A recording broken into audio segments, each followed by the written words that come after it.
Welcome to another edition of the NFI podcast. I'm your host, Chris Crossover. Special guest today is Mitch.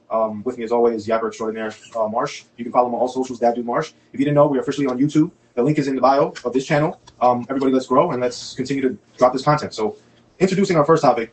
If anybody doesn't know, sports broadcaster Nick Wright / podcaster, he had an interesting conversation with Bill Simmons on his show this past week, and he kind of offered a solution to what would make the All-Star game a little more exciting. And his idea was to do the white versus blacks All-Star game. Now he dropped his starting lineups, but I won't say them because I want us both to give our only starting five. We won't go bench because that will make things confusing and all that stuff. But his idea was to do just that: blacks versus whites.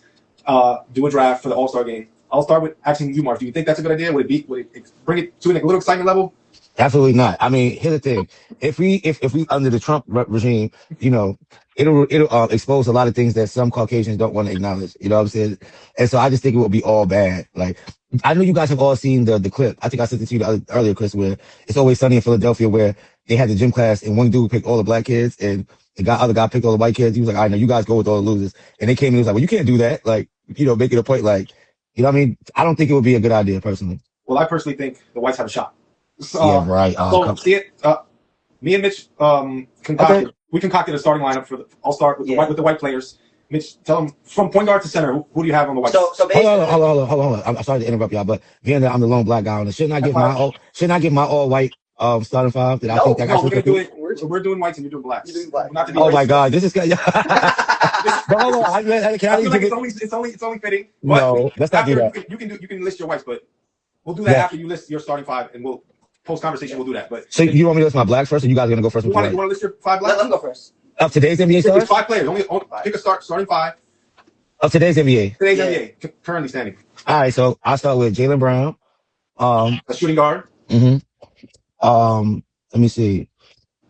I want to say this is hard, but there's a lot of black players in the league. That's what I'm saying. You got 5. You got to pick right. So I said Jaylen Brown. Let me see. Steph Curry. He's light skinned, but he is black. We'll allow that. He's black. He's black. He is black. Yeah. Joel Embiid. Injury prone. He is black, but he is French. I'm saying all stars.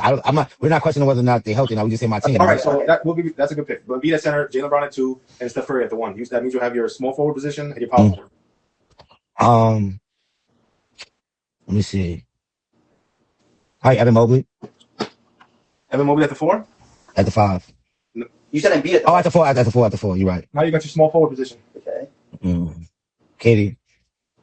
I ain't gonna lie. This lineup actually surprised me because you left out a lot of good names. Well, this lineup, look, your lineup is actually decent. But Marsh, I'm shocked at the names that you did not even say. Like who? Oh, Shea, right? Say your final player, and I'll tell you a bunch. Wait, who's small forward? You said Embiid. You said KD. So okay, Curry, Jaylen Brown. You should have picked Jason Tatum over him. Basically, you could have picked Tatum. You picked Curry, Brown, KD, Evan Mobley, and Joel Embiid. Solid 5. Let's start. Marsh, because we got this. Before we start, Marsh, you know you missed out on Shea Gilgeous-Alexander. I just said Shea, yes. Anthony Edwards. Yeah, he did. Yeah. You missed out on LeBron, who you basically could have played KD at the 4, LeBron at the 3. No. Evan Mobley shocked me. Look, Mobley is good defensively. I'm also surprised you didn't mention maybe Anthony Davis as well. No, I said I forgot. I put outside of maybe Evan Mobley, everybody on my team can shoot and score. All right. Yeah, and hold on, and you got Jaylen Brown who can defend. You got Steph Curry who's a shooter. You got KD who's a shooter, scorer. Embiid can defend the middle because he's big and he can step out and shoot. He can play inside and out. Marsh, my one question: who's passing the ball on that team? Apart from Steph, who's passing the ball? Steph. That's it. That's what I said. Apart from Steph, who's passing the ball? You can't just have Steph passing the ball every play. At least have someone else who could pass the ball. Jaylen Brown is a smart basketball player. I trust his judgment. Durant doesn't pass. Embiid doesn't pass. And when Brown gets enough. Stop picking up on my team. Yeah. Tell me the team that you're gonna give me to beat these guys. Okay. So we both agree on this team. At the 1, it's obvious. Luka. Shooting guard, Austin Reeves. Yeah. Small forward, he's still young, but we're gonna go with Cooper Flag. Oh my God. At the 4, someone to match size for size with Evan Mobley. Chet. Oh my God. And then center, Jokic. I know you're gonna say Jokic. I knew because I couldn't have him because he's white. Jokic is white excellence, man. Yes. Yeah, he definitely is. He definitely is. You gotta have Jokic. But I feel like him and Embiid would be a formidable challenge. I feel like Chet can't do nothing with KD. No, but Chet's going to be guarding Mobley. Mobley. They can't do that with him either. He's too small. He got the size to guard KD. He's tall, athletic. Shooting guard, we have who? Austin Reeves, yeah. He had Jaylen Brown. Yeah, that's Brown might have the best defensively, but still, AR gets his points. So. But Jalen. But we got to forget, who is guarding Luka on that team? You're not going to have Steph on him. That's what I'm saying. He's going to have a problem because Steph's Luka might be the X factor on your team with the five that you pick. But I just feel like with Jaylen Brown, like everybody else checks off. Except for maybe Luka might be the only mismatch. But then at the same time, if Steph gets hot, he's a mismatch too. That's what I'm saying. Those two will cancel out each other because they both can't play defense. Basically, yeah. Luka's going to have to chase him around picks and run around the court. He may get tired, but I still trust Luka to score on either Jalen or Curry. Even if maybe KD as well. But, Jokic is going to affect the game on all levels. Yeah, that's why Embiid is going to lose that matchup because Jokic can create with his passing. He can score and he can shoot. I think Jokic is what will bring the Whites over the top. Mm-hmm. But I do want to pivot. We have our current teams really quickly. I feel like it'll be a better matchup if we go all time. All time. So, Marsh, on the spot, name your all-time Black starting five. He's buffering. He's literally.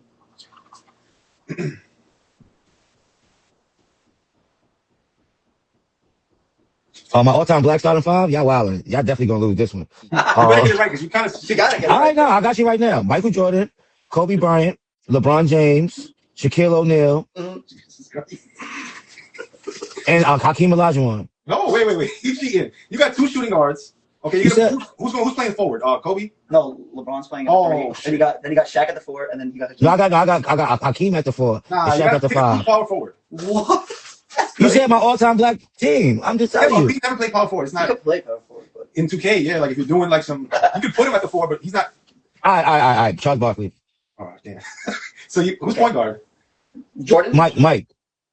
Wait, no. Bro. Mike used to bring up the ball with in the triangle. I might just leave. I'm not gonna even help him. Who we could have picked? Like, nigga, that's my team. My fault. I'm sorry. You had a chance to take Magic Johnson at your point. I don't care about Magic Johnson. I got Kobe and Michael. Who's passing? Jordan and Kobe are not going to pass.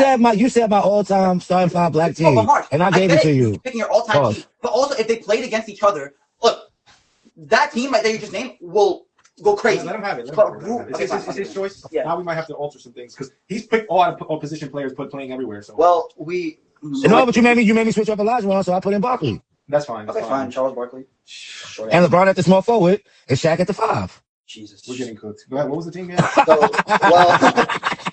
So look, in the point guard spot, there's a lot of options we could choose. At the white guy, go ahead. Let's hear your basketball knowledge on this one. Well, there's 4 guards we could choose: Luka, John Stockton, Steve Nash, Jerry West. Those are 4 guards we could choose. That's good. So that's a good guys, yeah. So I'm going Luka because you got to match Jordan's scoring. I think Jordan's going to clamp up Luka, but we'll go Luka at the first. Okay, at the 1. Luka at the 1. At the 2. Let's say this. Let's move from the 2 and go to the 3. At the 3, let's go Larry Bird. That's 3. Fine. That's a good one. At the 4, we're gonna go Dirk Nowitzki. Okay.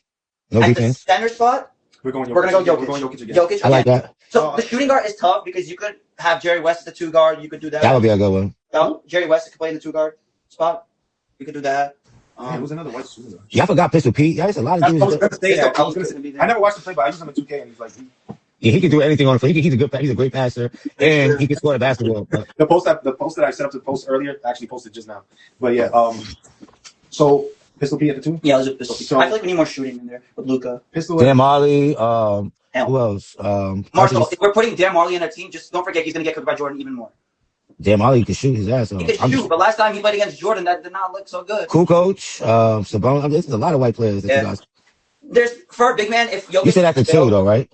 What? You said at the 2, right? Yeah, Pistol Pete at the 2. So he has Kobe at the 2. Yeah. He has T and Kobe. I mean Jordan at the 1. Jordan is crazy. He did play point guard for 1 season. Mike, Kobe, and Shaq all ran a triangle. So with that, you don't necessarily need a requisite point guard. But the thing is that and my coach, oh no, he's not black, but we could take we could take Bill Jackson. I was gonna say my coach would be Phil Jackson, but he's not black. He's not white.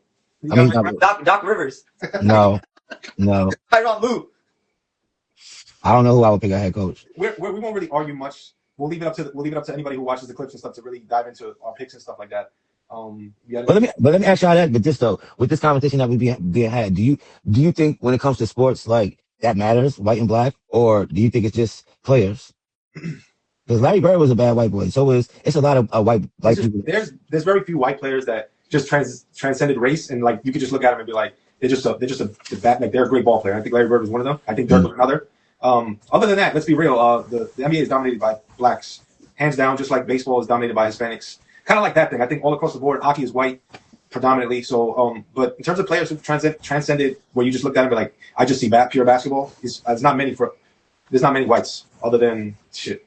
Larry, like people, there's black players, Hall of Fame players that speak to his trash talking and his game. Like the shit he was on was like they really heralded him as like a bad white boy, you know. So. Chris, you know what a good story about Larry Bird is? That it's like very disrespectful. When people would guard Larry Bird, he would actually tell his defender what he's gonna do, and then the funny part is that he would still make the shot that he was gonna take, that he told the defender. Which when I first heard about that, I was like, that is crazy disrespect, because you're telling the guy what you're gonna do, and he still can't guard you, and you still make the shot. That's totally disrespectful, in my opinion. But Mitch, let me ask you this: as a guy that I feel like you like sports, you're a pure sports guy. Do you think about stuff like that, white and black, or you just look at players? Really, no, I don't think about white or black. I just think about the players, basically. I don't think anything about white or black in sports. Really. Yeah, I mean, I don't want to say I don't, but I don't. Like, in the sense that, like, we see, especially like in sports like football, like you think about like probably. I mean, there are a lot of black and white players in football, but when you think about like the people that we know to be legends and stuff like that, they're like Tom Brady, you know what I'm saying? Peyton Manning, you know what I'm saying? Like that might be one of the only sports, maybe even baseball, that we think about the all-star players and like the best players in the league that just so happen to be non-black, if that's fair, right or wrong.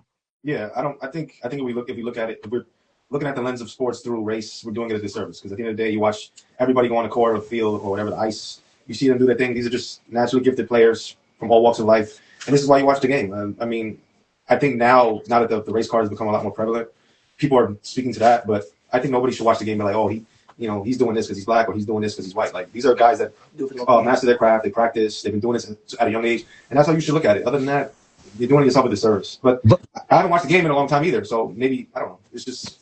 But let's take a sport like football, right? And you think about like I think we've talked about this off camera a couple of times, Chris. But in football, there's a such thing with the quote unquote black quarterback, right? Where it's just like there's a like. Well, let me ask you, Mitch, as a sports player, right? Do you know what that means when they say the black quarterback? Well, things that I don't really watch too much about football, but it's like at the same time, it's like if you're a black or a white, you should be a position that you dream of, that you feel like for example, a white guy that wants to be a quarterback, he can be a quarterback. If there's a black guy who wants to be a quarterback, if that's his dream to be a quarterback, he should be a quarterback. I'm not saying that, it doesn't matter if you're black or white and you get to choose what position you want to play. Chris, I mean, we've talked about this. Do you know what that means, right? Yeah, I think the image that's placed upon black quarterbacks is it's one of a few things. It's either they're the rushing quarterback, they're not your prototypical pocket passer, the read option, and I think their skills get relinquished to those things. And in terms of white quarterbacks, like the Tom Brady's, the Peyton Mannings, John Elway's. Yeah, they drop back in the pocket, take their time. They're not. If you look at a lot of white quarterbacks, they just don't rush. Unless you're speaking about modern day quarterbacks, a lot of them. Like, or maybe I was talking about maybe Steve Young. He might have been one of those. Yeah, but black quarterbacks tend to get that shade where it's like, they're not great pocket passers. They don't have the arm strength.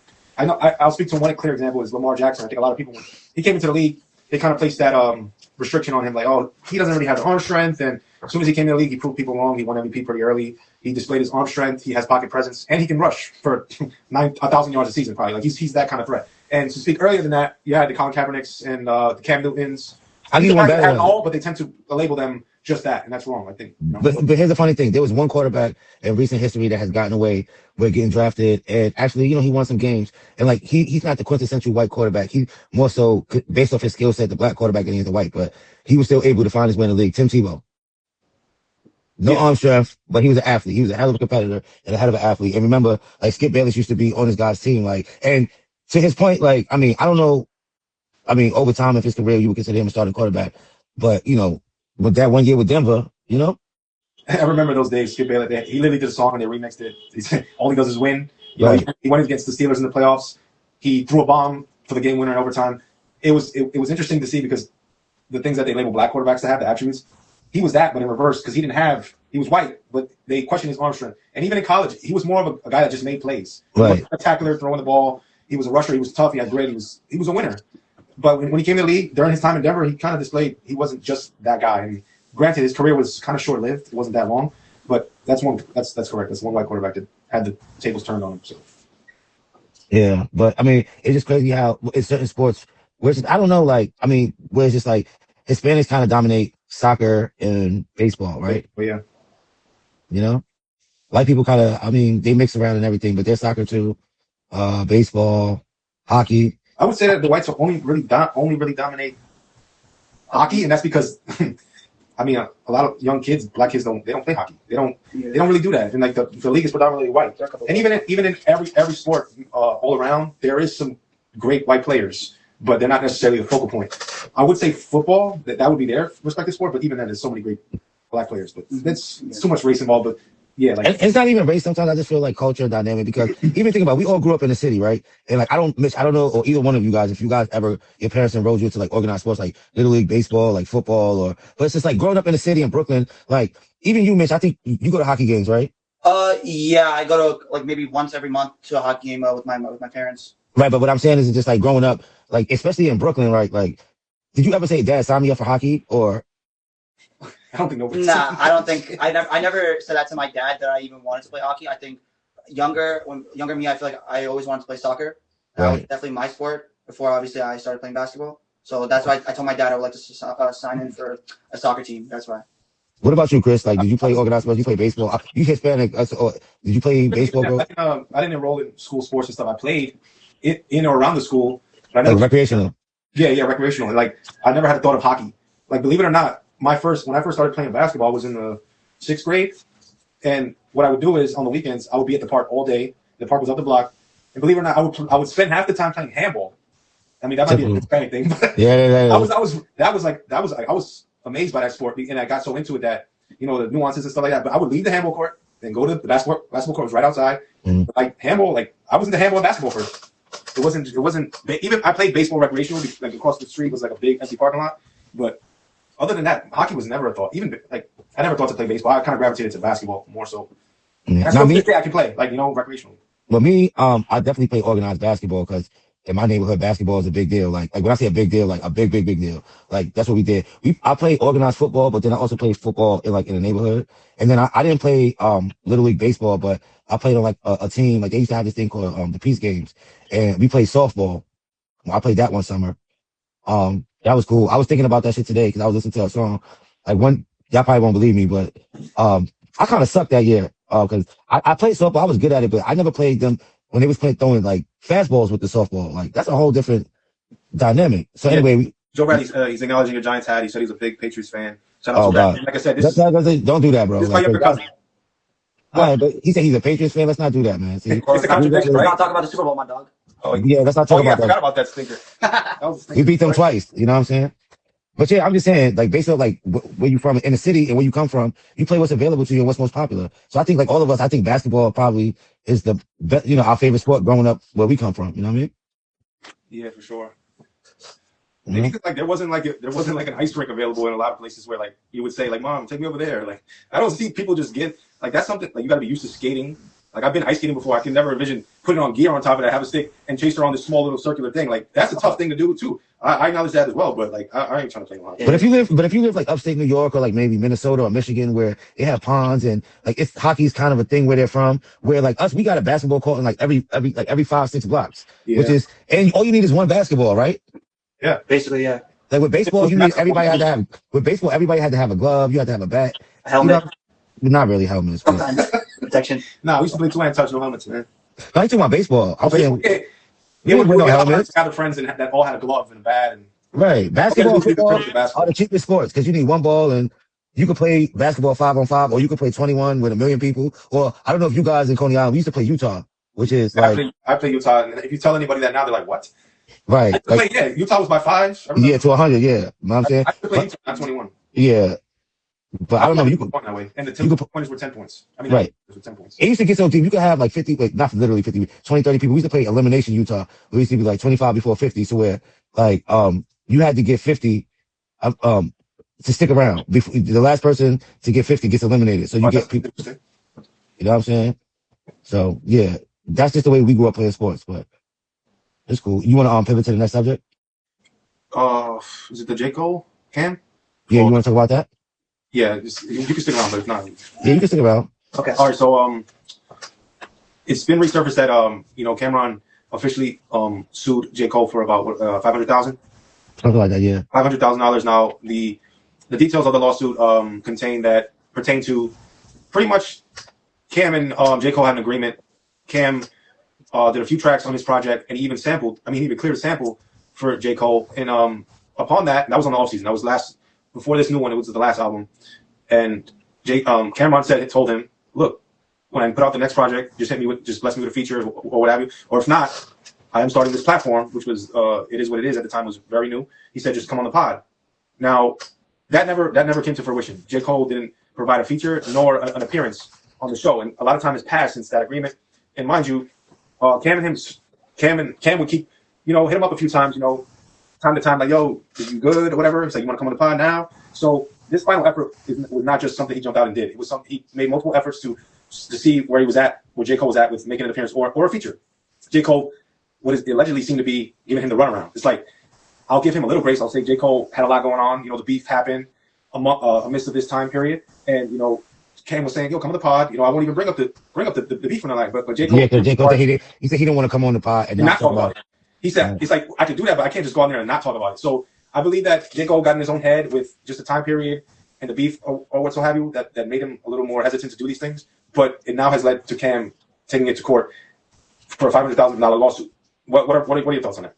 No, but so the question is the progression to this. We talked about this already, but the progression is that now J. Cole's lawyer is saying that there was never any physical agreement for him to, do anything for Cam, and that Cam doesn't really, because Cam's thing is like, all right, boom, I made an agreement with you just based off like we do this and you're gonna do this, and then J. Cole saying there was no formal agreement. Anything that you agreed to do just because you wanted to do. Like, I never said for sure that I was doing the interview. That's what J. Cole's lawyers are saying now. That there was no formal agreement for him to do it. And so the question why I was asking is that, does that make J. Cole look bad, in the midst of all of this? Because, like, they both been talking about it, and I do believe Cam. But what I'm saying is now Cole is saying, like, I never said that. That in his lawyer's language is saying that. Like, how does that make him look as in the midst of all of this, based on what we already know? So there's a lot of elements to this. I would like to say that what Cam and J. Cole agreed upon was more so of a gentleman's thing. It's like it wasn't written in stone, but it was more so like a gentleman's handshake. Like a lot of people in the industry do this. It's just like a feature for a feature thing. So it's like what Cam was waiting for in the pod appearance. He didn't get that either. Now I think what Cole coming out and saying like we never had that. He didn't say that, but they said that in the legal language through his lawyers. That's what I'm saying. I think because he's being pursued in court, I think J. Cole's logical way to get out of this and win this is to say that, well, we didn't have an agreement that was written in paper. So I think this is his way of rebutting it, but that doesn't mean like they didn't have a gentleman's agreement. But if you're going to try and come at me with all this money, I'm going to tell my lawyers, well, we didn't have anything in ink. So I think this is a way to kind of bounce back in that way. But Cam is also saying like, all right, well, let's just say that's true. Then I should be compensated for the work that I did for you. And then that's another good point because Cam is no slouch. He's a big name, and he's a businessman. Anywhere he's set to appear or do a song or a feature, he has a number that he needs to be compensated with. And out of respect for Cole or whatever, because he hasn't said a bad word about him. Even though through all this exchange, he just laid out the details of what happened. But he has respect for Cole. So it's like, because of that, I'm not going to charge you my regular fee to do this. But now that you have me hanging in the water here, you leave me no choice. Now, I don't necessarily agree with taking it to court. I think a lot of people are saying, like, why did you take it to court? But then again, what else do you want him to do? It's like, you're not appearing here. You're not giving me a verse. And you keep telling me, like, I'm going to do it this time. And then when I hit you up, you're like, well, we're going to do it this time. It's like he's tired of giving him the runaround where Cam is probably like, you already made money off of me. It's business, obviously, not literally just about making money, but to a certain degree, it is about making money because I did features for you, they did, like he did the I'm Ready, he did certain songs on there. It's like big samples for him. That's what makes it different for me. It's like, not only did it appear vocally on your song, he cleared this for you. And for him to be hanging out to dry this long, it's like, damn. It's like almost like if someone owes you money and they give you the runaround, and it's like, it almost turns on you like you look like you being an annoyance to him, asking for what's owed to you. It's like, this is what I've been pushed to do. I didn't ask for my normal fee for what I'm paid to do on songs, but maybe that number is compensation that he's now taking to court legally and be like, this is what he owes me since he didn't want to, follow up on the gentleman's agreement. But you know what else I think it is too? And I don't want to say this is where some rappers lose me, and not to get back on the race thing, right? But with J. Cole and this thing, I think because Cam said something on his thing where he was just like, he asked me, he was like, nah, the chakra isn't right, the energy it's just like, I don't know. I don't know if J. Cole feel comfortable, like we talked about last week, operating in certain spaces anymore. I just think, if that makes sense, you know what I mean? I hate to say this, man, but J. Cole, he's full of shit, man. You're going to play a camera on his face like that? Yo, like, my chakra's in the line right now. And I'll give him grace because he was going through a lot with the battle, but like, damn, like, and this has been the knock on his career. J. Cole is not really, he doesn't really outsource or work with a lot of people. If you think about all his projects that he's done, little to no features. He's literally won awards for putting together beats and no features. He's one for that, and that's a knock on this new album. But damn, like at the end of the day, stick by your word. If this was this what you said you were going to do, don't make me look like a fool and be waiting out here. You know what I'm saying? Like, because you said now he's putting out an album, it's doing well in the numbers. You're profiting, and you've been profiting off of what the work I did with you. So I get Cam when he like, well, even if let's just say I fuck it, you don't got to do the interview. But since you didn't agree to that, then I do think that I should be compensated for the business that the work that I did for you, even if you don't want to hold your end of the bargain, which makes sense. And if they fighting in court, I mean, like you said, I don't think it should have ever went there. But at the same time, it's just like I feel Cam too. But and in a way, it doesn't make J. Cole look good. On top of like backing out of the battle and all these other different things, it's just like, I don't know, man. Like, yeah, J. Cole, he don't get a pass for this. And I don't want Cameron to, because he's taking it the legal route, I don't want him for that to overshadow what J. Cole is not doing or what he didn't do. Because I do think it does make J. Cole look bad. And now that you are being taken to court, maybe this rebuttal is your way of saying, well, it wasn't written in stone. It wasn't a legally binding agreement. But if you are saying that, that means you're going back on your gentleman's. You did have a gentleman's agreement. right. Like, man, you said this is what happens in the industry, and let alone in life. We agree to do things, and we do it or we don't. Or you use people to get what you want, and then you string them along. That's Hollywood. You feel me? Yeah, and I hate to see Cameron. Imagine being Cameron and you being told like, "Yo, my chakras aligned," and it's just like you put out all positive. And even then, Cam is giving him grace. Like, all right, but just you said you're gonna say you was gonna do something. Just give me a time. Like, even if that's like 7 years from now, tell me exactly when you're gonna do it. But just don't keep telling me, all right, we're gonna do it this week, and then every time that week comes up, it's like something else new. And it's just like I understand why. Just from a standpoint where it's just like, that's just not good business. And when you operate in that space, that's really all this is, obviously, right? I mean, at the end of the day, all you got is your word, and this makes you look bad, J. Cole. Like, you're going back on your word, and it looks like you're giving him the runaround. And I believe Cam when he says the story, because he's not doing the regular old petty Cam. He's not mudslinging. He's not doing none of that. He has a He's not disrespecting him. Yeah. He has a respect for Cole. He's said it multiple times that J. Cole is a cool dude. It's just that this moment in time and beyond, this is what's not happening. And I'm just letting everybody know, and this is where it had to go. It's fucked up. And I get it. Like, from an intimate standpoint, maybe you don't want to go on a pod just this moment because there's so much to catch up on. And like, even if you avoid that whole beef scenario, maybe you're not ready to talk about it, but you can at least give this man a record.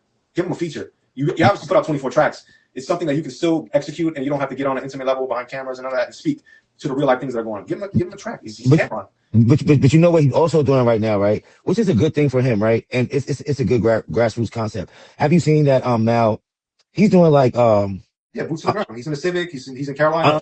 No, he was just in Queens the other day too. He's doing these random pop-ups where, I mean, like, he's touching the people. Pause. Like, but I mean, again, it doesn't change anything. But it's not. I don't want to make it seem like whatever he's doing is not genuine, because for most of his career, he's seen as the chill guy. He's not very out there. He's riding on a city bike. He's not a fame person. I want to take what he's doing to be genuine. He's in the Civic. He's touching the people. He's speaking to the people. But I don't know it's a mixture of these things that are happening to him that's just like, damn, making you question a little bit. But I guess what I'm asking you is just like let's just say if it's philosophy, like hypothetically, right? I don't want to do the academics. I don't want to do mainstream media to get my point across. Like I don't like, to me it's all entertainment. I'm really about like, touching the people. And so as much as I do want to look out for Cam and do the interview, I don't like that energy. You know what I'm saying? I don't want to be on like, how back in the days when people used to be coming out of project, they used to have to go to the radio to promote the album. You know what I'm saying? Maybe he just doesn't want to do mainstream press or media. He just wants to be that much more in tune and in depth. And I'm not giving him a pass. I'm just saying hypothetically. What if that's the philosophy? Like, do we understand or can we respect it? Or just based on the fact that they had a gentleman agreement, it shouldn't even matter because he always said he was going to do it, which I agree with. You know what I mean? It seems like what he did with what he said he would do for Cam, he's not outwardly doing for anybody else, or at least very few select people. I felt like what Cole promised Cam, this was something in his own heart that he felt he was going to do. And he gets grace from me because it's not like he's popping out on other pods and other media outlets and he's neglecting Cam's. This is something he hasn't done for his whole career. Maybe this is just a time and just a timing thing, and this moment in general, you put in all the beef stuff, and I get it. I'm cool with you protecting your energy, and like, you don't even fuck with that. And he says it in the music a lot, like these media outlets and these one-day reviews and all this shit. I don't fuck with it. He's been that type of person. He's been a recluse, even down to his music. He doesn't work with a lot of people. He produces his own shit. Right, that's what I'm saying. He don't fuck with people. But if you say if that is true, what was it that you said that's Cam for? Maybe that's why I feel like he was going to do it, and just timing and whatever happened kind of sidetracked him. But what if it's also one of those things where it's just like, Chris, you got your podcast, I got my podcast, you hot, and I'm like, I like what you do, you got good energy, and you like, I bet I'll I'm like, all right, boom, I'll do the collab with you. But you got to do the collab with me too. And I'm like, I bet. Me and you do the collab, right? And it goes through the roof, right? And then you went off of that, and then for whatever reason, I'm stringing you along. I know you want to, duplicate that success again, but it's just like, again, that's how Hollywood works. That's a common thing, whether it's in Hollywood, in rap, the rap industry, or whatever. And now in content, anybody who goes on each other's pods, they have a deal where it's a content for content thing. You do my podcast, I do yours. This is a very common thing. This has been it's been happening for years. It's just happening in a new genre of podcasting, and I just feel like both of you guys is Cam. Both of you guys rap. If you don't fuck with the media space, you're still a great rapper. You still can deliver. But he doesn't really need the media space. He's one of those very few artists where he could literally go direct to consumer. That's why I respect him, because it's like, if I was in his shoes, the type of success that I would want is one where you didn't need all that stuff and you still had the power and the influence to have such a strong core following, where you didn't have to do all that stuff and you still, like you said, go direct to consumer. And now that he's finally independent, it's just like he's truly free. I don't have to join the circus and go to these media outlets and speak about gossip and nothing that has to do with the project itself. So with that being said, let me ask you, what you say you can understand that, then how would you have went about it if you was Cam? You would have sued him, or would you have just been like, you know what, I get it? Or like, yeah, like, or you would like, yeah, how would you have went about it? I don't agree with suing J. Cole. I just felt like Cam was pushed into a corner where it's like, maybe he felt he was being shunned. He was being given the runaround.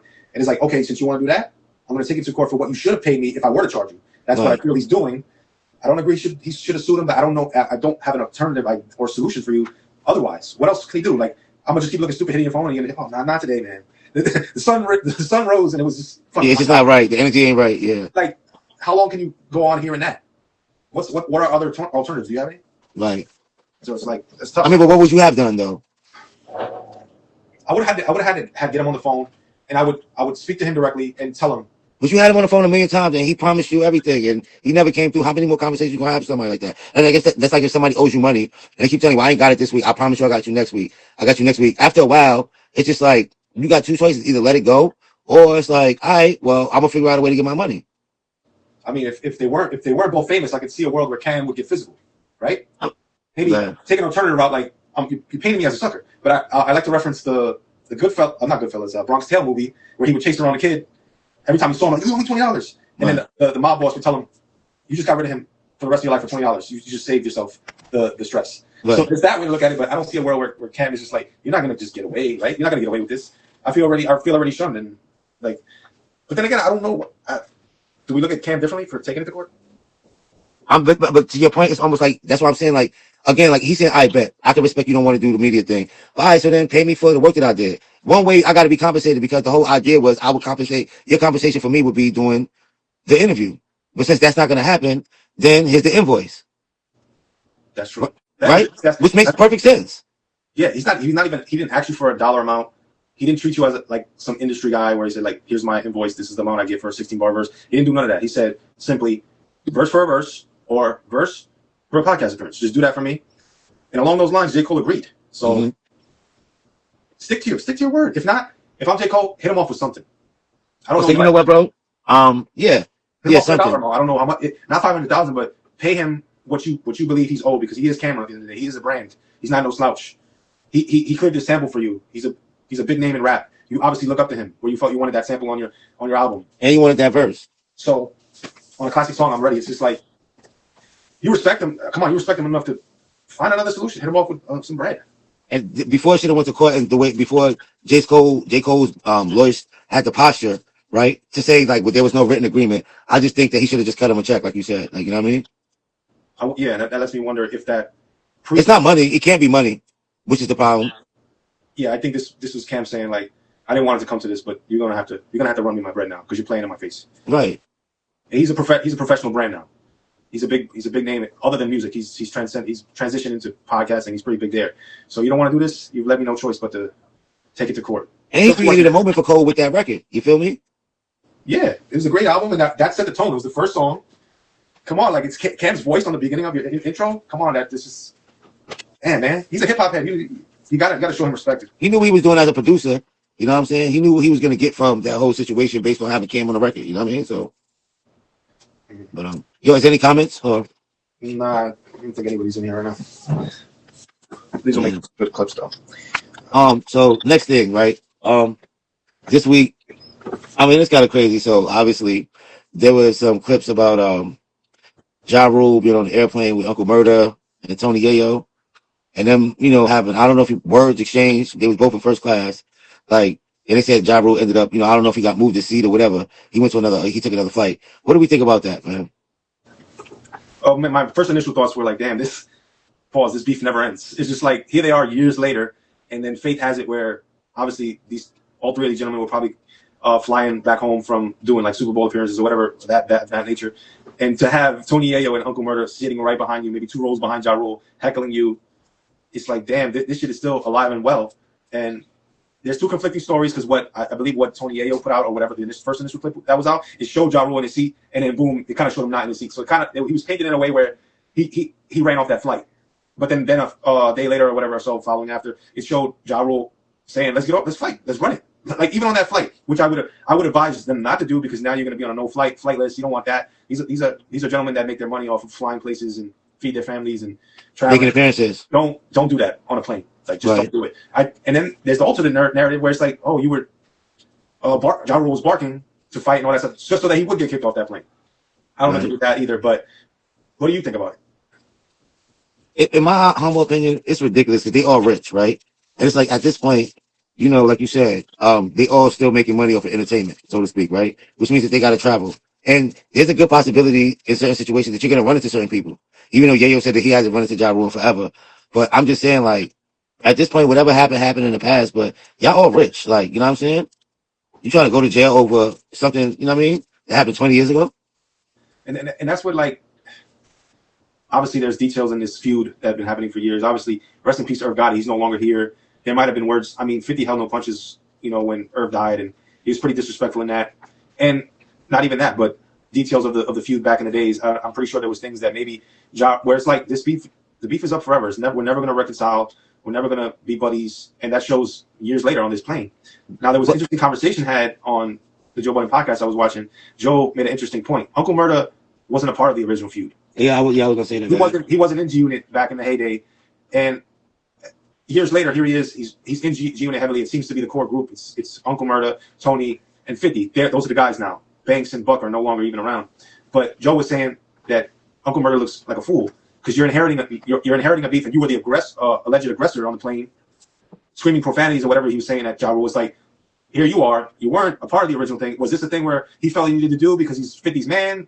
Did he want some brownie points? What do you think? I don't think that he wants some brownie points. I think that Uncle Murda was probably like, he with the unit now, so he with whatever. You know what I mean? Especially if there's an existing beef. This is what you signed up for, right? But even still with that, I get what Joe Budden was coming from too. Like where it's just like you don't personally have a problem with Ja Rule. They got a problem with Ja Rule. And then if he being real, I mean maybe with things that happened back in the days, but all of this stems from a personal issue between 50 and Murder Inc. You know what I'm saying? And the same thing with Tony Yayo. He kind of inherited the beef too because he's been down with 50 from day one. Yeah, I just think it's unfortunate that at this point of the game that they still got like problems to the point where when they see each other on site, when it's just like 50 already won. He beat them in so many ways to where it's just like, I would like to think he's maybe not over it, but it's not one of the biggest threats on his mind day to day. Does that make sense? I mean, like, I think that, like you said, I think the biggest thing now is years later, you're still a name. You're still a name in music. You can travel to places where your name is well known. You can make money. You can feed your family. He got the TV thing. Look at Tony Yayo. Tony Yayo is someone who was a part of G Unit, and he says he doesn't forget to mention it every interview. Like, 50 did a lot for me. He has me in Morocco eating smoked duck and all this stuff. He seems very grateful. And then for this moment to pop up, it's just like you're still beefing. Like all you guys are rich. For all we know, you guys are very healthy, and you tend to think that a lot of rap beef isn't like that on site. But this is clearly one of them. So it's kind of crazy to see.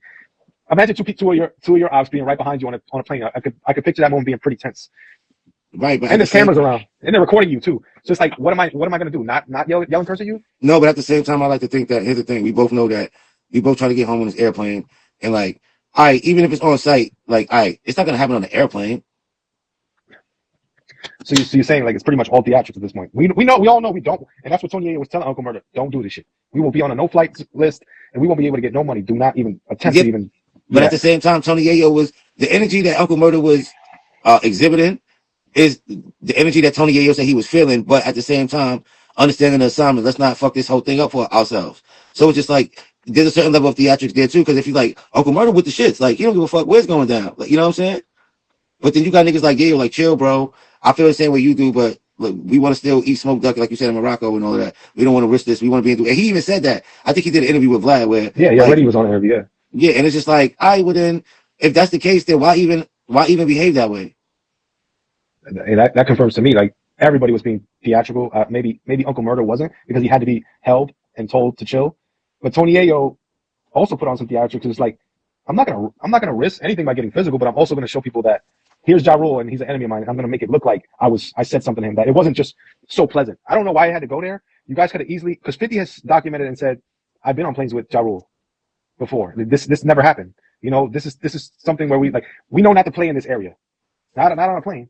And 50 said that he's been on a plane with him. So I think definitely part of it was theatrical, to play a part, to look a part, and to make him look, and to make Ja Rule look away. Like, they punked him. But also to factor in, they also got a podcast coming out.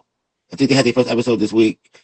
And now they're moving around. They've been making the social media, like, cause Yayo, I don't think we talked about it, but Yayo, they did the Brilliant Idiots podcast with Andrew Schultz, where he said something ridiculous that 50 had a better career than Jay-Z. Yeah. And so it's like, maybe they went there, they went to a couple different places, but this also could be a media, to me, I wouldn't be surprised if this is just a media run shit, I mean, seeing what Tony Yayo's doing, clearly he's been under the learning tree of 50 Cent. I mean, I believe 50 Cent is a marketing genius. Whether you like the way he does it or not, you kind of see Tony Yayo doing the same thing. He's just not 50. He's not 50, but he's a character to the point where he's on DJ Vlad. He has moments every time he goes on there. He's being clipped up. He's viral. So here you are in the airport with Ja Rule in front of you, and you have a podcast dropping. We need some traffic. What better way to do that than to put on a show? And I do agree with you. I think it is part of the media run, or the rollout for the show. That's definitely going to help. It's not going to hurt. It's a story to tell on the pod. It's a story to tell on DJ Vlad. He obviously already went there and said part one of the story. He's under the 50 tree. And then if I saw part of the interview when they had their own podcast where it's like Ye trying to make it seem like it was Uncle Murder, and Uncle Murder was like, "Nigga, get the fuck out of here! Like, you were talking your shit too. It wasn't just me. I just so happened to be sitting directly behind a nigga." You know what I'm saying? And so, like again, like, it's funny. You got to see. I don't know if you saw that clip, but it's almost like, I almost hate throwing Murder under the bus, but it's almost like, yeah, nigga, like, it's G Unit. It's fuck them, but don't try to make it seem like, nigga, I was the nigga that made a fucking scene on the plane and almost got us kicked off. Get the fuck out of here! Like, you was talking your shit too, nigga. Yeah, and Tony Yayo seemed visibly upset on that first episode of their pod. Some disagreement about him, Uncle Murder talking over him. But I think Uncle Murder took the time to say, like, no, you were a part of that too. Don't just sit here and be like, I'm the aggressor and whatever. You know what you were doing. You was trying to get some attention to fuel the pod. Yeah. But one last topic before we go, right? So this week, I don't know how much you look into it. Speaking of 50, right? There's been some shit about T.I. and 50 doing the verses. I think I sent you something with Flex was talking shit about T.I. saying, like, he ain't got shit on 50. He's not the king of the South. Like, without Swiss and that big record, he wouldn't be shit. And his catalog ain't got nothing on 50's catalog. I'm like, Triburrow's in the chat. He said salute, and he said he asked if you were high. About what? Why? I don't know. He just asked it. I'm smoking, but why are you asking if I'm high? Like, did I say something wrong? Ask if you want to come up. We'll see. He'll answer. Yeah, but what were you saying? What do you think about that? T.I. and 50. Listen, I think T.I. is no slouch. I think he has a hell of a catalog. He has a lot of big songs. I just don't think 50 is just out of that realm of music. Hold on, he's coming up. I think 50's he's well past music. And what up, brother? Why you asking if I'm high? You look high, bro. Yeah, been a long week, man. I can't see you. We can't see you. Let me back on and I'll come back in. All right. Ooh. All right, so like I said, 50 is done with music. I think T.I. would be a formidable opponent. But seeing that he is out of the music game, you could tell from his response. No, T.I. is actually putting out an album. I think he put out an album, and he put out a new song. Exit him out and bring him back up, Chris. It was a good song, man. He's still in here. That's why he's still in the thing buffering. So I I See can't. if you could, because he said he was gonna come out and well, Don't say it. Bro. drop off and come back in. He has to. He has to leave. Hold on. Let me kick him out. I'll kick him out. No, I gotta remove him to add him again. But it's not even working.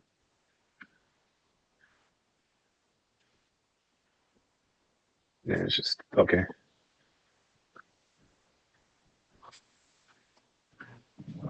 You invite him back up. Yeah, I did. So when you say you think it would be a formidable, like so you think 50's catalog and T.I.'s catalog? What do you think? I think T.I. has a lot of albums, and he's no slouch in the mainstream song category.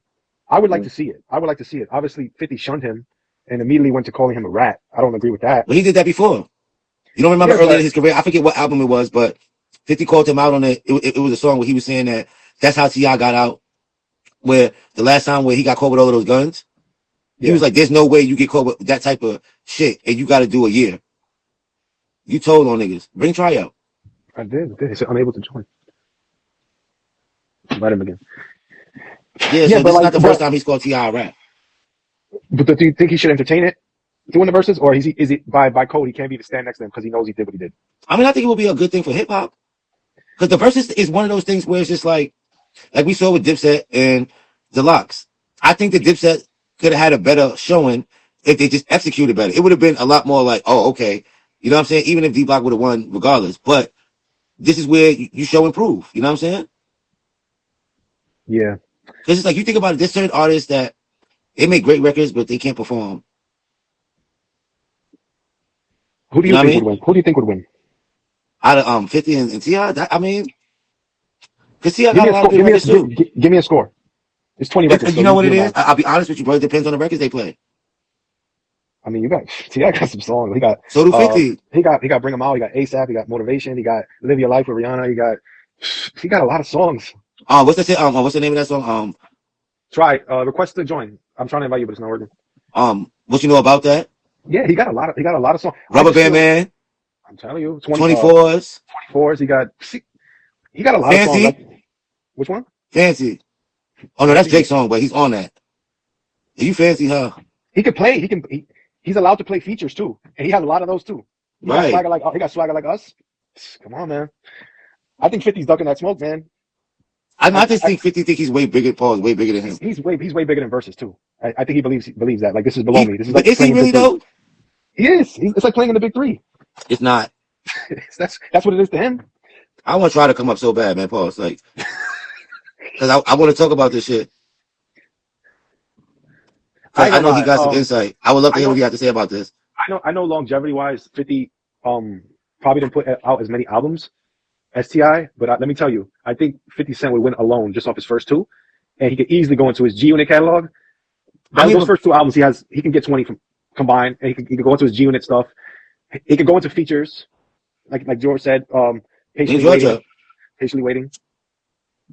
Yeah, but like here's the thing, that's all of his first album. Like when you think about when you see 50 performances, he's still performing a lot of his Get Rich or Die Trying. That was the first album, right?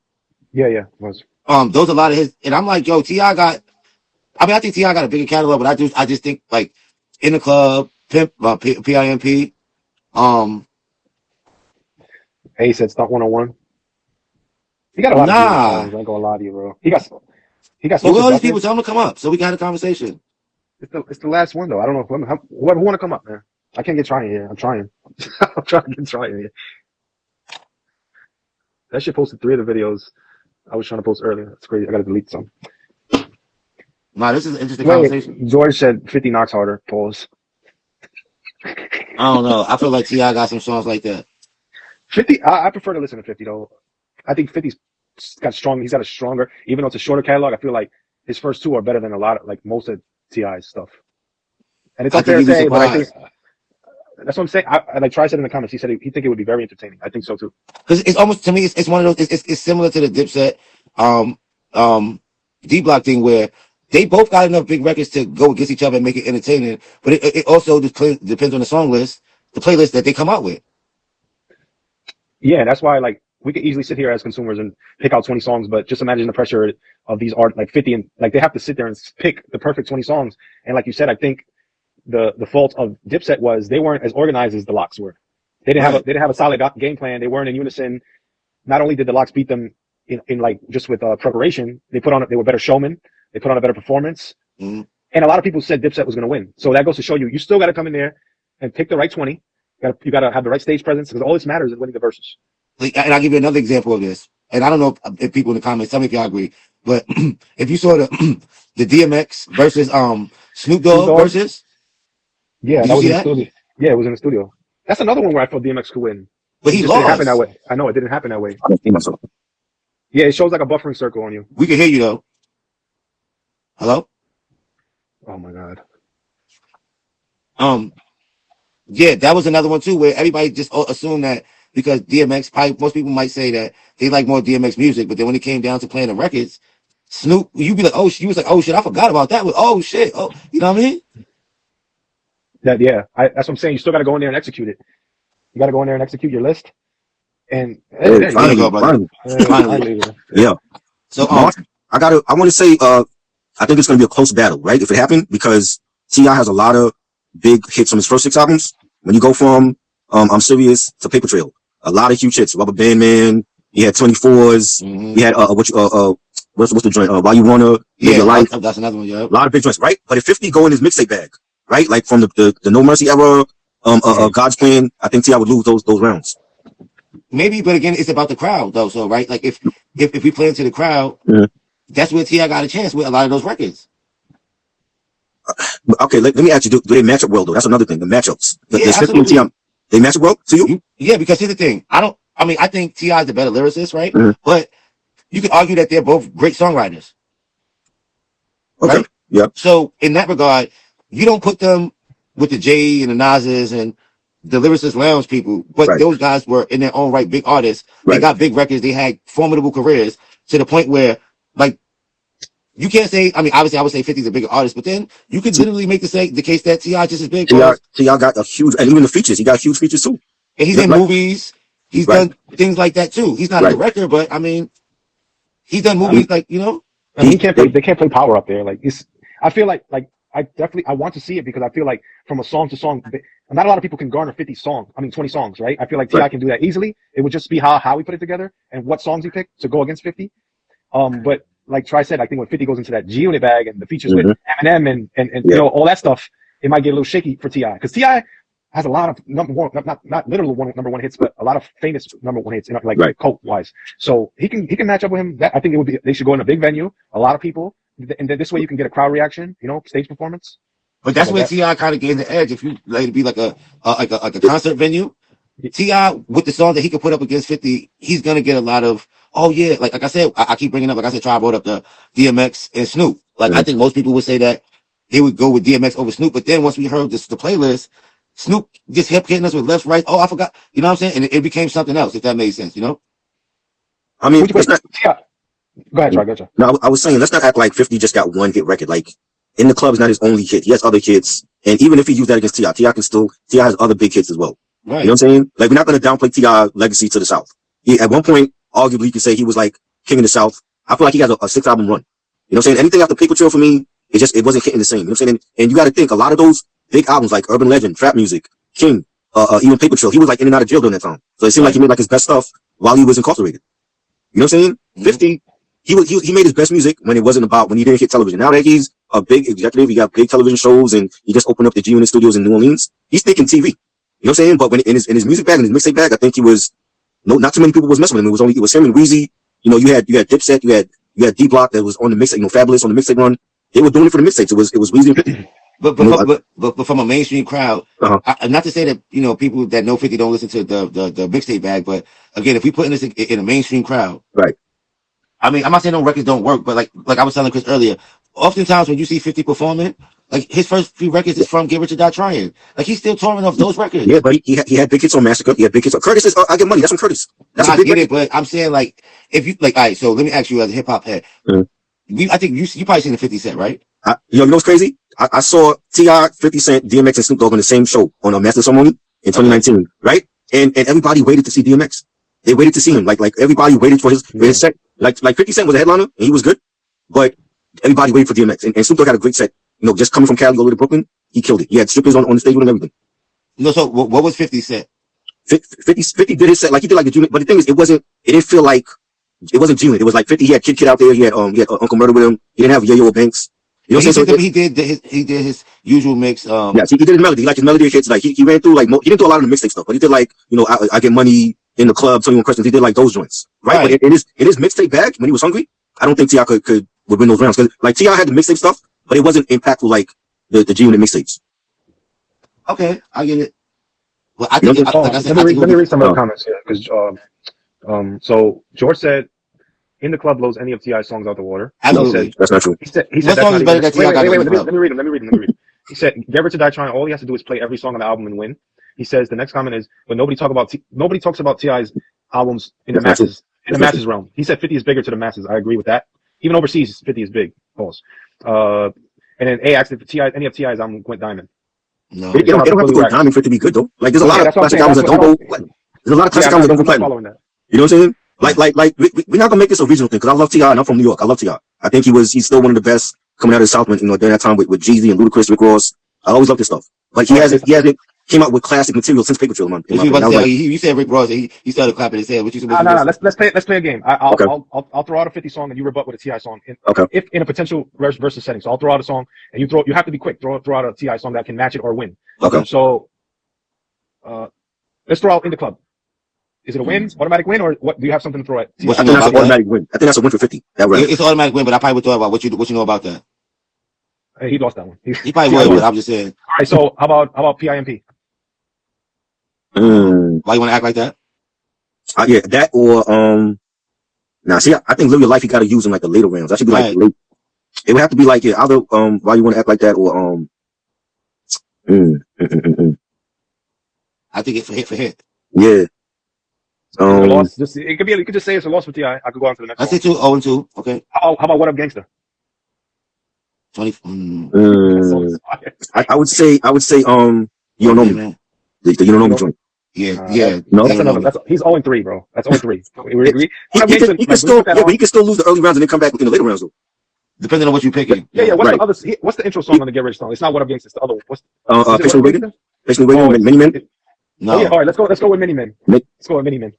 Many Men. From his album, I don't know. T.I. Let me see. Many Men. That's tough. See, he has a lot of the thing with T.I. He has a lot of like bounce tracks. It's not like street. It's more like a down south bounce. Like Top Back would be like that's a bounce, but it's not like a street joint though. I'm trying to think though, because T.I. got records like that, but they just not mainstream hits. No, it's mainstream. It's just that he didn't make a lot of street records like 50. Like he did a lot of joints for the club or for the chicks.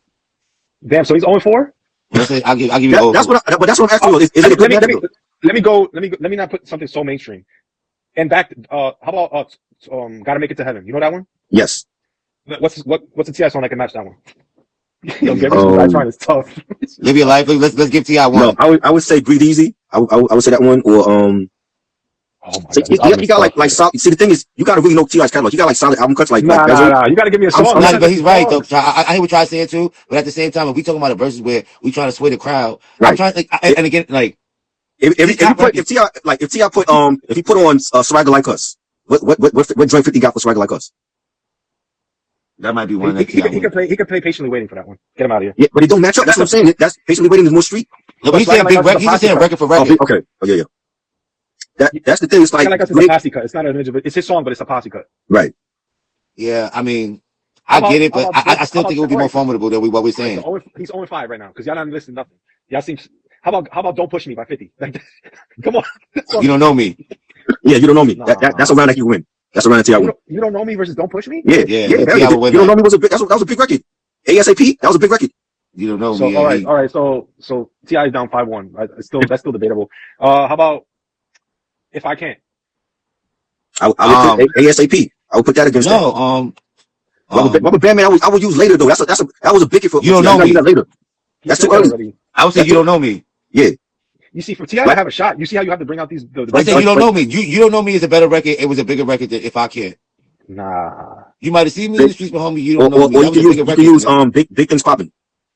Oh, I like that song. That joint was fire. That's a big gun of his though.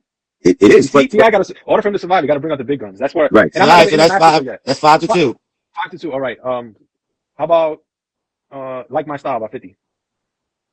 I mean, T.I. could play anything. He could play 24s against that, or the joint with What's like Beanie my Man. style? I know you like my style. He not gonna How play much that. do you like No my big hit style? from 50. That ain't no That's hit. that's on his debut album. So what? You know Which what? one? You know what I think he's trying to do, Try?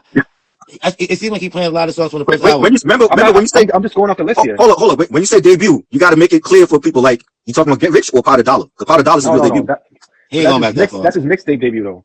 No, that's Nah, a that was on label. They Columbia. sold it though. That was on Columbia. That was You're talking about Get Rich. This is Get Rich. Okay, Get Rich. Okay. So, Okay. So what's the song for that one? I would use the joint with Beanie Man. I would use the serious joint. You remember that? That was from his first album. On T.I.'s first album? Yeah. Oh, I'm serious? Yeah, Oh, yeah, the first joint single. Beanie Man. Yeah, the next one's that's in fire. Yeah. Yeah. Who wins? That's what I'm saying. Do they match That well didn't make though? T.I.'s first album go, though. Like, he had better songs on the first album than that, but, Yeah, but that was the first single, but he How still about 21 performed that. questions?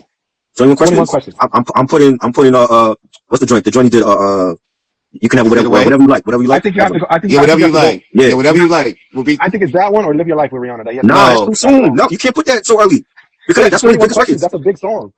I know, but yeah, whatever you like. More than likely, right? What would be the last song 50 Cent used in the verses? Would it be in the club or would it be I Get Money? It's gonna be in the club.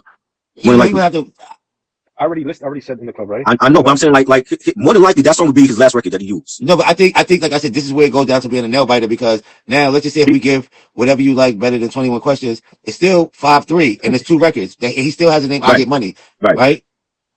It would be close. I don't know. I don't think T.I. would beat him, but it would be a close battle. It'd be entertaining too. I think it'd be a great versus. So that's 6. So that's 3. 6-3. Yeah, I think we all can see that 50 might have the edge. Yes. What up, George? What up? Salute. So I'm what not you even saying, at the man? massacre yet. What are y'all smoking? I'm smoking weed right now, but I'm just saying. What kind? You smoking indica? No, yeah, but you think it would be a blowout? It's like you don't think it's no comparison. You don't think T.I. would make it interesting? 50's more gritty. 50's more gritty. That's what I'm saying. T.I.'s more boppy. Yes, that's what I'm saying. Match up.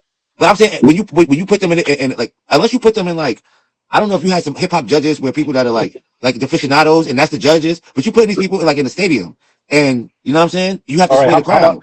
That's a big element in these whole versus battles. I think 50 songs will still rock the crowd more than T.I.'s. He has more gritty stuff than T.I. Yeah. How about Position of Power? He's not playing that.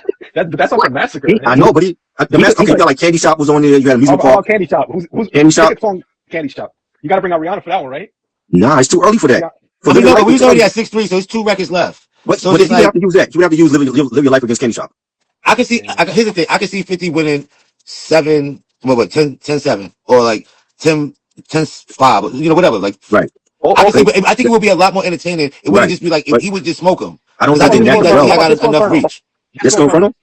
I didn't like that record. I think T.I. can use anything against that. All 50 got to do is come out with Somebody Gonna Die Tonight and he already lost. That's not even a mainstream song. It's not even a mainstream song. That was dope. I don't know. I think T.I. got records for that one though.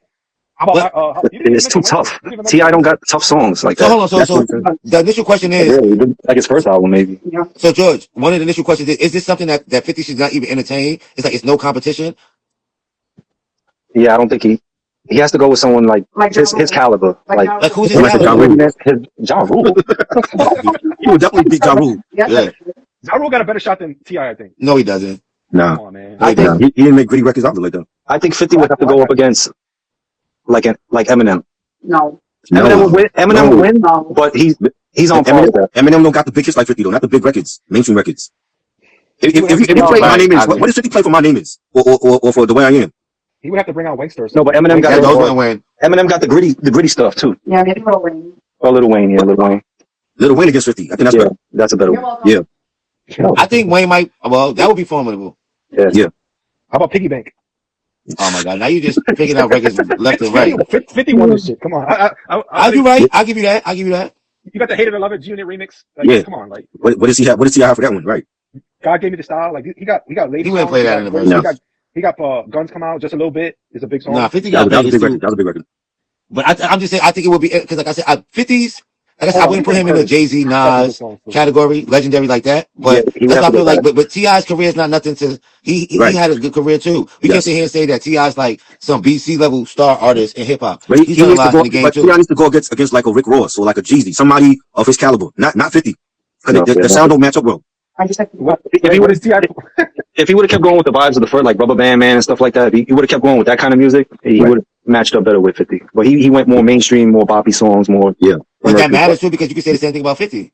What is T.I. doing for AO Technology? 50 got everything. Oh my god. Come on, he got Don't play songs that he can perform though. That's No, all he I'm can go with thinking. it. Don't he got a song with Justin Timberlake? That's the song. Yes, AO Technology. No, I'm talking about T.I. No, T.I. got Dead and Gone. Get He got it Dead and Gone's a Gone. good song. Yeah, Yeah, he got that. He can do that for that. But who's winning that? Who's winning that round? I would give it to T.I. T.I. But T.I. got that song with Eminem too, so he could use that. Yeah, the touchdown joint. That's right. He got Yeah, he got All that She too. Wrote. All She Wrote. He got All All She She Wrote. Wrote. Yeah, All She Wrote. You got 50 got how about Straight to the Bank? I like that joint, but it wasn't a hit though, really. That was like a teaser single.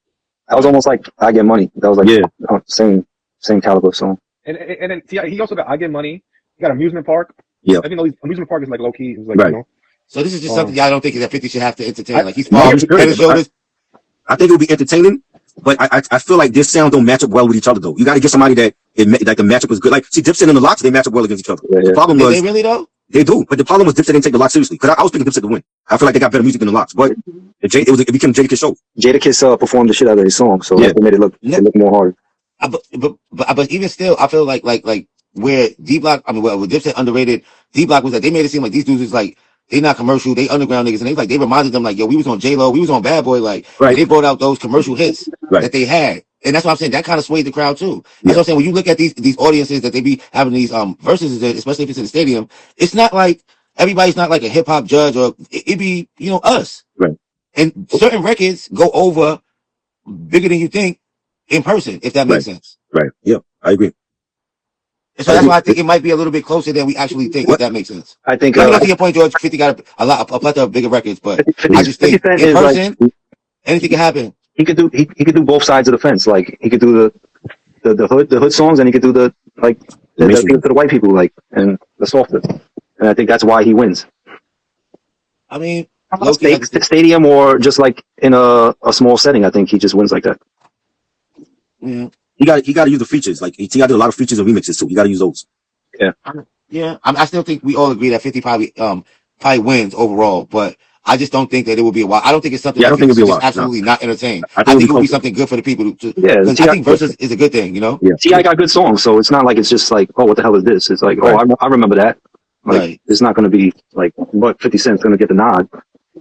I agree. Right. Yeah, I mean, like I said, I think versus is a good thing. It's a lot of people that I would like to see, go into versus. Like people were saying Jay-Z, like who would go against Jay-Z or like Nas. I What do think you mean? that- No, Nas and Nah. Jake. Mm-mm. Come on. Nah, Nas could beat him with just album cuts. Just with nah, album cuts. Yes, he can. no, you can't. Come on, bro. You And already know. I'm a Nas fan. I think Nas is better than I Jay. think Nas I will just take think Jay got way too many. I think Jay got way too many big records. Yeah, Jay got too much. Mainstream records, but Nas is a different type of artist. But I think that's what will matter in a versus, which is why I wouldn't want to see it. I wouldn't want Nas to take that L.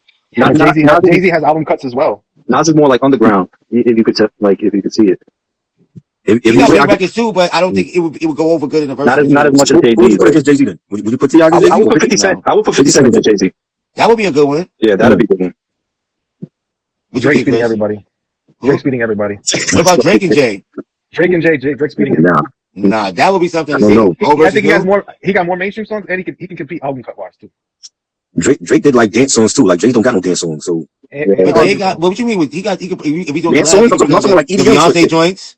Jay don't have one. Jay ain't got that though. He ain't got no EDM shit. Drake got that. Drake don't have the best reputation right now, so no offense. That's the whole crew. So I think certain records that go better over on. Iceman on the Drake's- way, man. You said what? Oh my Iceman on the god! way. What are you gonna rap about? It's gonna be about bitches again. No, I think he's gonna rap about how everybody hates him. It's gonna be the most introspective album he's ever put out. He better come out like that. He better come out with that. He's gonna give you his For him. songs, but he's gonna be introspective. Nah, he better come with his bars because he don't look good right now. I think it's gonna be like some J. Cole shit. Like right now, they're gonna be in their feelings. He's talking about everything that happened over the last 2 years and why he feels the way he feels. You might get a couple rap songs where he rapping I on it, want but to hear all of it. I want to hear where his mind is at. I want to hear all that stuff. I'm not Yeah, wanting to how see much music. can you do that? The whole album? You can't do that the whole album. Rakim against Nas. What the, you don't even know Rakim. Who said that? That actually wouldn't be a bad battle, to be honest. Rakim against My Nas. favorites are Rakim only got like one good solo album. He ain't beating Nas. He ain't beating Nas. She Um, only Hell knows no. Ashanti and Ja Rule. you wildin'. But I do think that that's a good format. Like I like that during COVID. Like I said, the DMX Snoop, Fabulous versus Jadakiss was a good one. even though Jadakiss watched Fab, him. yeah, that's another one. he, Fab, he didn't come prepared. No. He did not come prepared. but he at got all. enough records to go against Kiss, but he probably just didn't organize it right. Yeah, a lot of people thought Fab was going to win. Jadakiss, he did well when it came to outperforming each of his opponents. Right. So, and he was drunk. He When it was comes down, doing when it comes down to it, comes down to the big songs. That's the Right. thing. Like Fab is a dope artist. He could rap, but it's not hitting because it's not out there like that. But Fab got a million big records too. He does, but not as much as I don't know. Jadakiss has more hits. No, I know. I think Jadakiss is more lyrical, but I think Fab got more hits. If it comes down to lyrics, it's a different battle. Jada got the streets, and Fab had the radio joints. Jada had the streets. But Fab got the streets too with the He mixtape. didn't use those street joints on there though. He used like Gold in the Bag and all that. No, but those be the joints off the album. But let's not act like the street the soul tapes. He should have brought him out. Why didn't he use that stuff? That's his best stuff. Is the mixtapes. But again, I don't know why. I'm just saying. It's Fab tough got because, big records. it's tough because that versus is like your hits. If you think about battles like bars, like if you like styles, bars, and concepts, I think it's different stories. If you do it like that, but if you're going off of hits, like the person with the most hits is gonna win. Yeah. Who's out there? The ones that can move the crowd the most. Like, Maybe like if like for certain artists you got to change the criteria. If they want to see like Styles P against Beans or something, you got because they didn't have like big hit records like that, so you got to change it up. You know what I'm saying? That's the point. That's at the time. Then you got to move the goalposts for those artists, right? If you want to see Camp, But then people are gonna listen for the hits. They're gonna listen for the hits. They're gonna be like, I, all like right, that, I was about to say, what about that one? I mean, I'm reaching, but Styles Cam and and Beans? 50. Huh? Cam and 50. no. Cam and 50, Cam got big records too, but I think 50 had the bigger radio. So he has a better career. Huh? Yeah. I don't know. I just don't think 50's untouchable. He could be beat. Because like the way y'all describe it is just like who can beat him. No, I'm not. I ain't saying that at all. I'm saying what I'm saying is I think they match Drake up could well. beat That's what I'm saying. Do T.I. and 50 match up well? That's what I'm saying. It's No. starting to look like it don't. Because the way No, I it doesn't. yeah, it's Well, not. hold on, let me ask y'all, would y'all say, I mean, I guess in popularity, yes, to a certain degree, but when you think about the artists that we're talking about, like the Jay-Z, would you put him in the same categories like the Drakes and the Kendricks and the even Eminem's? You put 50 in that category? 50's in the M category. That When it time comes to hit period. records, yes, he has that. The hit records. He don't have the lyricism like him. Or Jay? Or Drake? But hit records. Okay. Well, I'm gonna say Drake to me has always been in question. I don't know if Drake really writing his rhymes. If he is, then cool. If he's not, then But let's just say he is for argument's sake. okay. If he is, then I think he's better than 50, like lyrically. If Drake comes out, he needs to bring Daylight out with him.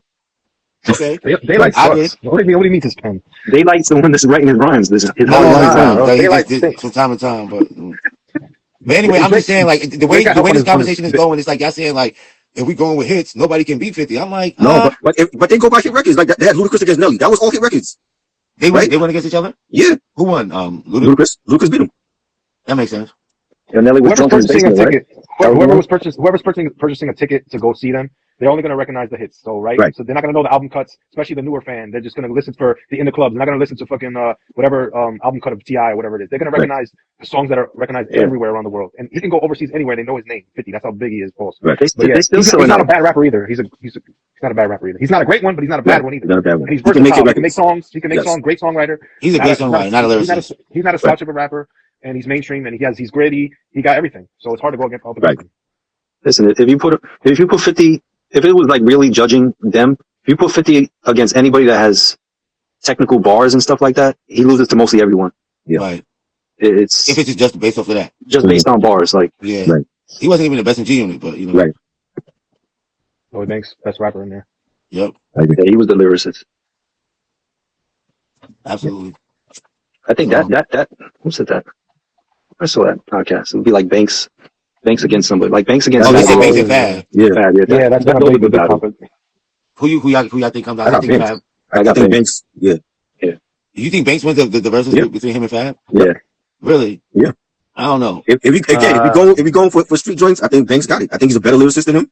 But If like you go Joe for said, we mainstream just hits, going I to hit think Fab got it. records. Fab If we got just the going to hit bigger. records. Fab got the bigger hits, yes. But if So- they had to change it up where Fab was like, you know what, I'm gonna go on some street shit. I'm gonna use the mixtape stuff. I think Banks still beats him. I don't know. I mean, we saw this by that measure. Fab had the bigger records than Jadakiss. Right, He didn't and still execute against Jadakiss. Right. And Lloyd Banks is probably like either equal or a notch below Jadakiss. So that means Lloyd Banks would have a shot. I do think Lloyd Banks will have the big hits that Right. Fabulous has. But he's obviously a better rapper. Mhm. But Fab, he failed to execute against Jadakiss. He might fail to do it against Lloyd Banks. It And depends on Jadakiss how was drunk. organized that. He was losing to a drunk Jadakiss in that battle. But they still had, Jadakiss had the records though, drunk or not. Yeah, I know, but I'm saying you losing a drunk Jadakiss? Come on. Who's your DJ? I don't know. I hear you, but I just don't think. Banks, As much as I think I put it to you like I think Banks is the better lyricist, but I would say that Fab has the better records. I don't know. Banks mixtape when Gang Green came out and what was that? The blue, Halloween Havoc, those joints. the blue one. Every song on those mixtapes is great, and they were bops too. They could have been commercial with the lyricism. But And his he didn't first pop. album was amazing too. Yeah. What about that? The Cold Corner series? Cold Corner series, right? Halloween Havoc series. Yo, he was banging records, but again, when we think about when we bring these in front of people in the stadium, I mean, you kind of got to be listening to that stuff for it to resonate for the overall crowd, if that makes sense. People are gonna know like it's his tough because songs like they still Karma. knock.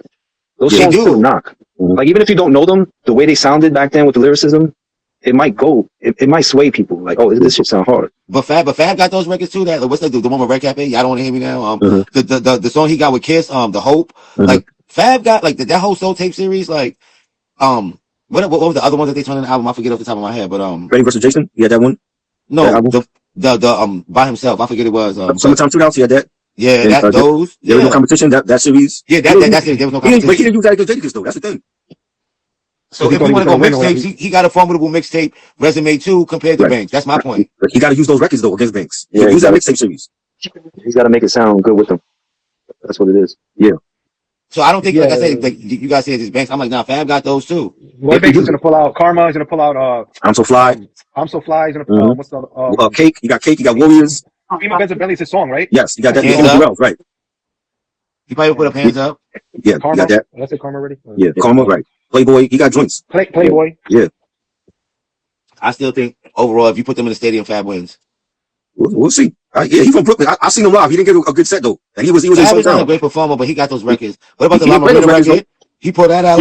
Bro, he played some obscure shit at the concert. He didn't play none of those. He played like Breathe. That was like the only joint that people knew. Fab got those records. He's still outside. Sounds like He's his still bringing the biggest city record. out. Yeah. You know what I mean? Banks Right. got a cult following, and he can still tour. But Fab still bring the chicks out. You know what I'm saying? Right. He's still outside. But in this climate, in this world right now, they're not checking for that shit.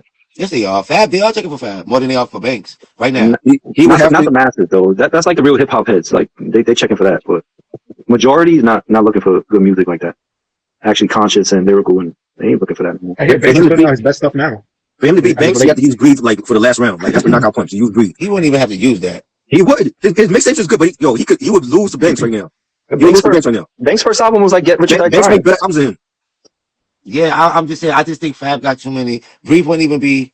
He have to use that. He would have to use that. If he go mixtape for mixtape, he gonna lose to Banks. Mm. The DJ Who Kid. Yeah. Oh, Lord. Yep. No, I get it, but like I said, the one thing that we keep. It's that's not how this versus shit go. I know, but it's not like he